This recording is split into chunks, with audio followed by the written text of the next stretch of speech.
Jeudi 2 février. Si t'es pas déjà abonné, je t'invite à le faire. Les hostilités vont commencer. Dans le dernier épisode, on parlait du défaut 1E30. On va laisser ça de côté. On va faire un petit point sur ce que j'ai reçu et démonté également. Ça va vous donner un bon aperçu de ce qui va pouvoir se passer par la suite. Et à titre informatif, ce soir, je vais récupérer enfin ce qui semble être la dernière donneuse, avec quelques petites surprises en prime. On verra ça dans une autre vidéo. Allez, go. Je vais pas te cacher, j'ai craqué mon slip. On va retrouver notre joli tableau de la dernière vidéo. Et en parlant de turbo, on va retrouver ici notre fameux GT2256V, issu de la 530. À savoir que sur le 525D, c'est un 2250. Donc, bon, on parlera un peu plus des turbos au moment venu. D'ailleurs, j'en profiterai pour en dépioter un pour l'occasion. Celui du 525, tant qu'à faire. Une fois déballé, ça donne ça. On va retrouver le fameux GT2256V. Avec bien sûr toute la partie dégueulasse de ce beau turbo. Concrètement, en général, c'est le manchon au niveau de la tubulure d'admission qui vient se raccorder au turbo, qui ne fait plus son étanchéité, et ce qui fait que les vapeurs d'huile se déposent au niveau du corps froid. Mais tout ça, on en reparlera. On va retrouver également à côté les 6 injecteurs de la 530, qui sont différents.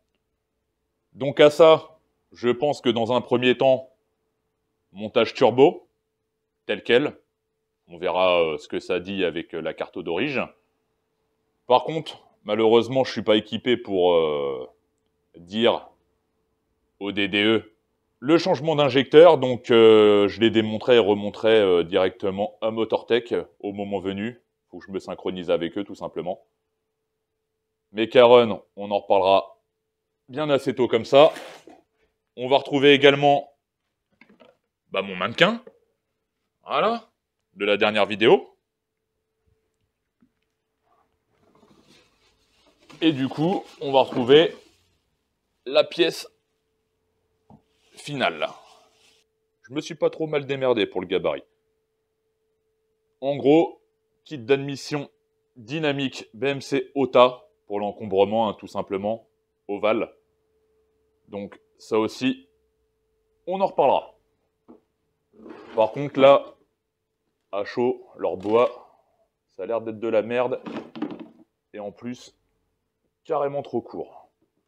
Mais bon, je suis suffisamment équipé comme ça, on devrait pouvoir se démerder.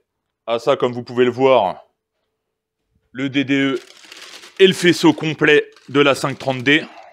Et ça, c'est en préparation. Parce que comme je vous l'ai dit, une nouvelle venue doit faire son entrée. On y reviendra. On va en profiter pour aller voir le 530.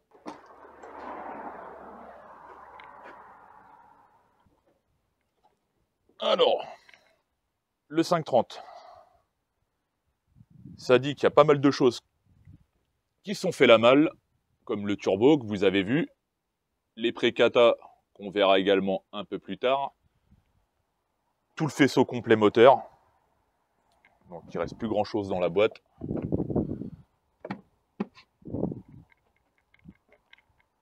Et à ce sujet, j'ouvre enfin la vente de pièces. Pour la vente de pièces, je vous invite à me contacter soit sur Instagram ou soit directement par l'adresse mail qu'il y a dans la description. D'ailleurs, à ce sujet, je vous invite à lire la description de chaque vidéo. À chaque fois, j'essaie d'être le plus précis, vous mettre les liens quand je commande des choses, combien ça me coûte, etc. À savoir que de toute manière, si je dois garder quelque chose, je vous le dirai. Là, le bloc ABS, un de mes amis est déjà passé par là, celui-là est HS. Les haricots de calandre, pareil. Le ciel de toit, pareil. Les phares et le feu, parce que l'autre est défoncé, pareil. Donc après, par contre, vous avez le choix. Revenons à nos moutons. Qui dit kit d'admission dynamique, dit suppression de la filtration d'origine. Et à ça, j'ajouterai de sa partie filtrante. Donc, pour ceux qui connaissent un peu, on va retrouver la tubulure, des vapeurs d'huile, des caches-culbut, des biturbos. C'est pour ça que quand je vous disais en provisoire, les vapeurs d'huile, je les mets au sol, c'est que c'est provisoire. À terme, l'itinéraire va changer. Donc là aussi, pareil, craquage de calbar, cache-culbuteur tout neuf de chez BMW, 320 € pièce tout de même, mais j'ajouterai à ça que j'en avais déjà trouvé un à 150 balles d'occasion, qui s'est avéré défoncé. Il y avait carrément un trou au niveau d'un des conduits. Je ne sais plus ce qu'il avait eu, un serrage moteur ou quelque chose du genre.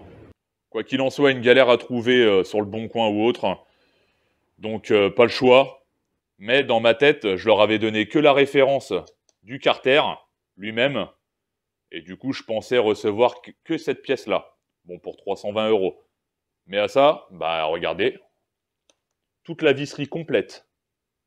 Un désuileur tout neuf, je sais plus combien c'est chez BM, c'est dans les 70 balles environ.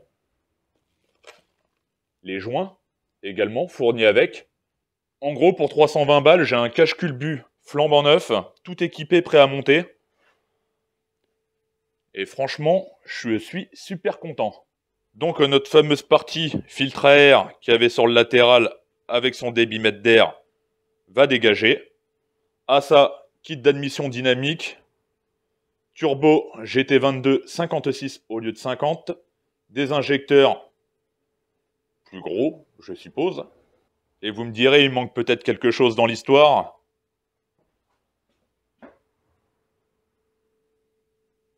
Non, ça vous parle? Va falloir que je case ça entre le turbo et le kit d'admission dynamique. Donc on verra ça également au moment venu. Sans compter tout le brin que vous pouvez constater à ce niveau. Bon, j'ai un peu de tri à faire, je vous le cache pas. À ça, sans compter sur la nouvelle arrivante, que je vous présenterai, bien entendu. Comme d'hab, je serai totalement transparent par rapport au montage, par rapport aux tests que j'effectuerai. Passage au banc, par exemple. Mon ressenti, comme toujours, et aussi le coût. C'est toujours bon de savoir combien ça revient, tout ça. Bon, là, vous avez eu un petit aperçu rien qu'avec le cache-culbut. Bien sûr, il y a la possibilité d'avoir moins cher d'occasion, mais bonne chance. Ah ça, j'allais oublier. Van EGR condamné, comme vous avez pu le voir dans la dernière vidéo, à ma manière version 2.0. Mais également les vapeurs. Comme vous pouvez le constater, il y a un collier pour la maintenir en place. Et puis j'ai récupéré une vieille Durit, vous savez, celle que je m'étais servi pour faire la modification pour mettre mon oil cache-can dans le coin là-bas. Et ben du coup, je l'ai débité en provisoire et redescend ici. Qui tient avec un bon Colson à tout faire, comme on aime. À ça, j'ajouterai que demain, je vais chez Motortech pour la repasser au banc, pour voir le changement. Et que là, niveau conso, en réel, on était à 6,5 litres, on est passé à 5,9 litres. Donc c'est vraiment pas négligeable. C'est pour cette raison-là que vous avez pu voir des produits de Mecaren. On y reviendra. Mais on continue dans la même logique, au même titre que celle-ci, là, le projet. Sur celle-ci, rien d'autre à dire. Hein. Bah, comme je vous l'ai dit, de toute façon, je m'intéresserai au niveau de l'ADA, au niveau du radiateur. On y reviendra. Et tant que j'y pense, sur celle-ci, vous vous rappelez l'histoire de la facture avec les mauvais disques de facturer? Ce sont les bons disques, avec la bonne référence de Bosch. Donc on est bien sur les disques qui doivent être montés sur celle-ci. Alors pourquoi ils ont facturé les mauvais? Aucune idée. Par contre, j'avais regardé, je crois qu'ils étaient plus chers, ceux qu'ils ont montés. Je pense pas que c'est ça quand même. Bref, il y aura un épisode sur les freins arrière, hein, parce que bah sur l'autre, hein, les plaquettes frottent une fois sur deux, donc on verra bien. Puis tant qu'à faire, à un moment donné, je me faisais chier, je me suis fait un petit pense-bête. J'ai checké vraiment sur Real OEM, comme d'hab, toutes les références du 525D et du 530D. Et du coup, bon, hormis la cylindrée qui change, et ce qui entraîne la culasse différente, vilebrequin, segment, etc., etc., enfin tous les petits détails qui vont bien, hormis ça, c'est quasiment la même caisse de A à Z. Les seuls trucs qui changent, c'est le turbo. De 22,50, ça passe à 22,56. Les injecteurs sur la 530D qui sont différents également. L'arbre de transmission est différent.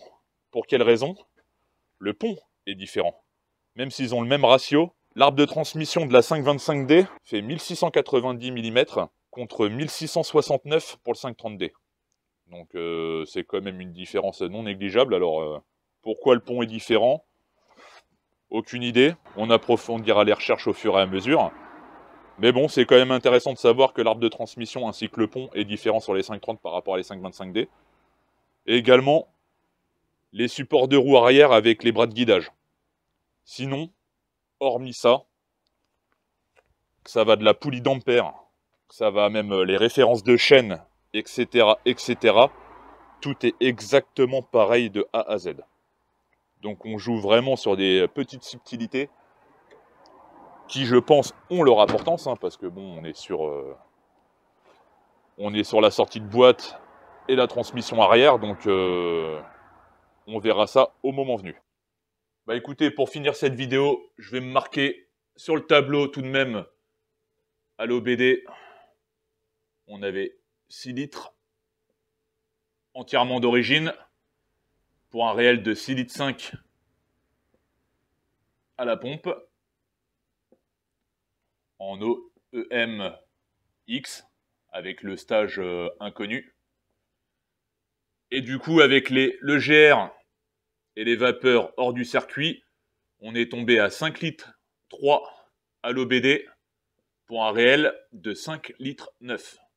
Ça va marquer la fin de cet épisode. N'oubliez pas, les pièces sont à vendre. N'hésitez pas à me contacter de quelque façon que ce soit sur Instagram ou par mail, que vous avez directement dans la description. Comme d'hab, je m'embête à faire des descriptions plutôt complètes. C'est fait pour être regardé. Si vous avez des questions, essayez de voir si c'est pas dans la description, par pur hasard. N'oubliez pas de commenter, ça fait toujours plaisir, même par rapport aux pièces, ou même sur d'autres vidéos. Abonnez-vous. Vous n'êtes pas sans savoir qu'en dessous de 1000 abonnés, il n'y a pas de monétisation. Donc là, tout ce que vous pouvez voir est 100% de ma poche, à un détail près qu'on verra plus tard. Mais bon, le principal, c'est qu'au bout du compte, c'est que vous fassiez des économies comme je peux le faire à mon niveau. Bon là, je pars complètement dans mes délires à part, mais pour ce qui touche la maintenance, du moins, c'est cadeau. Je vous dis à très bientôt pour le prochain épisode. D'ailleurs, à ça, comme je vous l'ai dit, il y aura la présentation de la nouvelle, une autre présentation en parallèle, les fameux phares que j'ai vendus, et qui sait, peut-être d'autres choses. Je vous dis à très bientôt pour un autre épisode. Bye.